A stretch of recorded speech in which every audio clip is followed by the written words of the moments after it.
Hey guys, it's time for some more Infinifactory walkthroughs. So I'm going to be covering resource site 526.81 this time, levels 10 through 15, 11 through 15, something like that. Starting off with Optical Ascent, Optical Sensor Array type number 2. Alright, so what are we looking at? First, we've got another little poster here telling us how to do some things. And we've got this rotator block now, that's new. And anything that goes over it will stop and rotate in place. So as you can see, I made use of a couple of those in this solution. So what we're making are these little things. We got the two central circle things, I don't know, and they've got these stamps on the side. So basically, we run them past this stamper and it'll stamp them.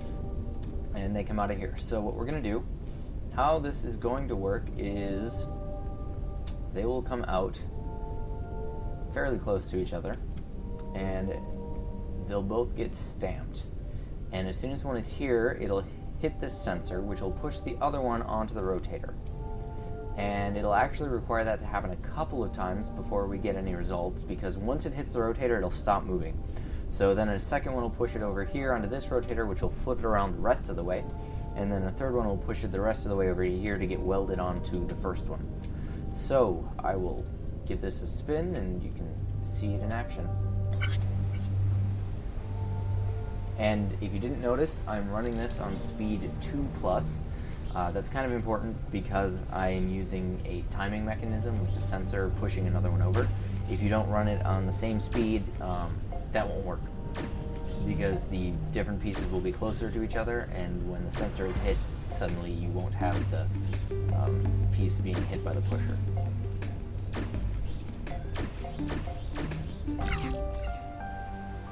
So that's that. Next up, we've got landing alignment lights. So what we're making are these. So what do we start with? We are given actually one of the 4 sections of it. Unfortunately, it needs to alternate. So we take the first one as it is, and then the next one we flip, and then the next one we take as it is, and the next one we flip. So when this one gets to this point, it'll trigger the switch and push the second one over onto this rotator, which will flip it around completely and then push it back onto the assembly line. So we'll have 2 of them in a row that are completely the way they need to be. And then, since when it gets back onto the line, it won't be quite aligned, I have a little pusher here to push it back on so it'll be lined up. Then they'll end up down here, and it'll flip them both around completely again, because I accidentally set this up to work backwards the first time, and that was the easiest way to fix it, rather than completely re-engineering the first part. So it's a little redundant, but it works. That's the point of this, is to give you a solution that works, not necessarily the best one.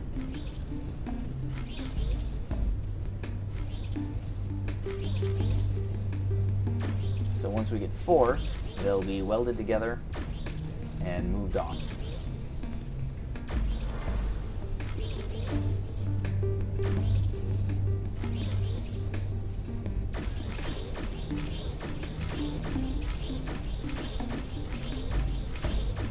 It's a fairly slow solution, but it works.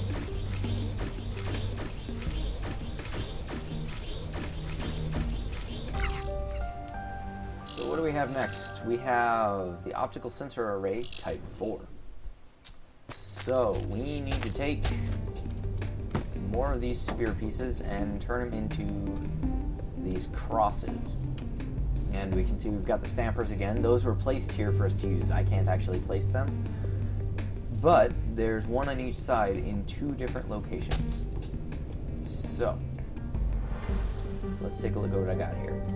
How this is going to work is it's going to bring out 4 of them, no, 5 of them, sorry, all 5 of the pieces we need for the cross, and they'll get separated, 3 onto this assembly line, 2 onto this one, and then they'll all get welded together over here, and then as they go through this channel here, it'll rotate around and make sure that both sides get stamped. So here's the wiring, or the piping, or whatever you want to call it for this. These 4 pistons or pushers or whatever are all attached to this sensor, and we got a distance of 1, 2, 3, 4, 5, 6, 7, 8, 10. I think 13 conveyor belts in this first stretch here before it hits the sensor.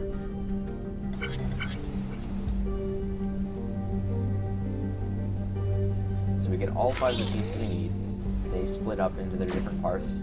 Those get welded together into the middle of it, and then these two show up as the sides, and then it stamps it, turns it, and stamps it again.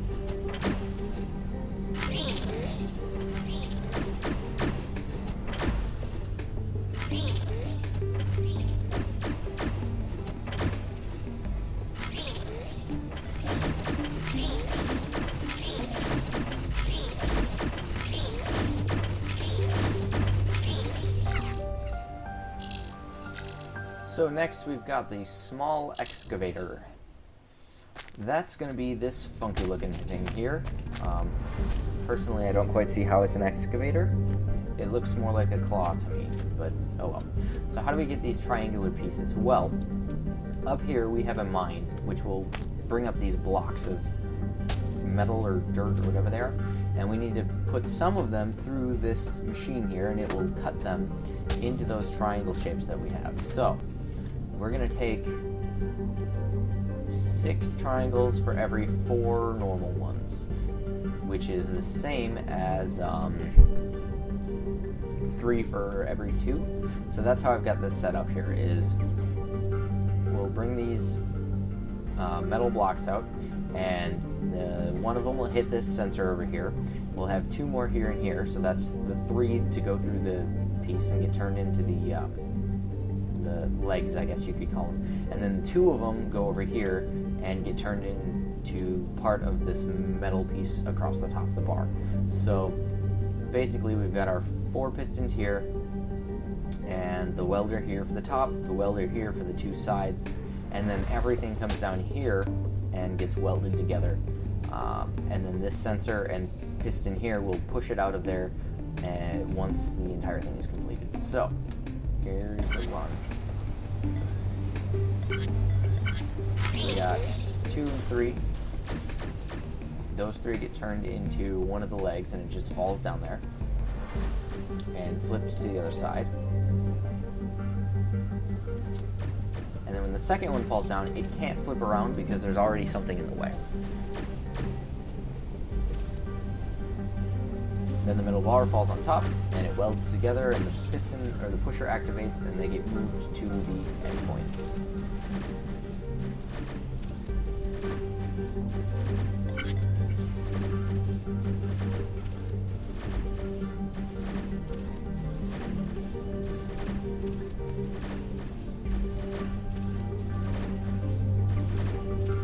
That is that. And I should probably mention, if you try any of these and it doesn't work, make sure you check the input rate down here if I don't say anything about it. I think most of these I left it at 0, but some of them I didn't. So next up we have the cargo uplifter. We're making these funky little things. Personally, I think it looks like a jetpack or a chair, but it's a cargo uplifter. So the first part is we've got the 2 jetpack pieces over here. They just get welded together in groups of 2s and then moved over to here where they're used later. Over here, we've got another one of these cutter pieces, but this time it chops it out, oopsie, into an L shape. And we take 4 pieces this way and 2 pieces of metal into the cutter. So 2 of the pieces that go this way will get welded together, and the other 2 will get welded in a different place, and those will fall together and make up the back piece. Meanwhile, the 2 pieces will go through the cutter, they'll get welded together and moved over and dropped in to get welded on to the main body, along with the back edge or the back booster pack or whatever you want to call it, and then that all goes together into the end. So I will show you how this works. We got these fall or get pushed out, and we get 4 go there, 2 welded, 2 welded, 2 get cut and welded. The 2 down there get welded into the back. Meanwhile, we've got this booster pack falling down, waiting to get welded on, and the front piece gets welded on last, so I've got my conveyor belt there, and that's the part that pulls it out and moves it to the end.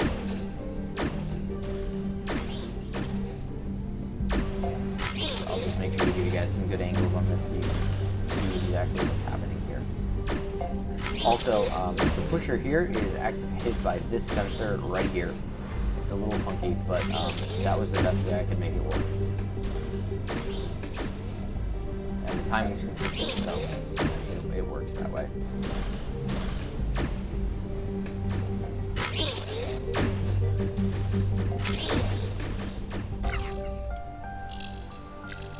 And that was the last level of this group. Wow, that went really fast.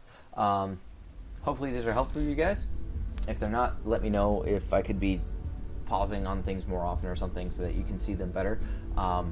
Hopefully I've convinced at least one person to buy the game by now, because honestly, this is a great game, and I really think this is the kind of thing people should get into, because it's a good mental exercise, and I feel like there's not enough of those around, so whatever you're up to, enjoy it, and I'll see you guys again for production zone number 2.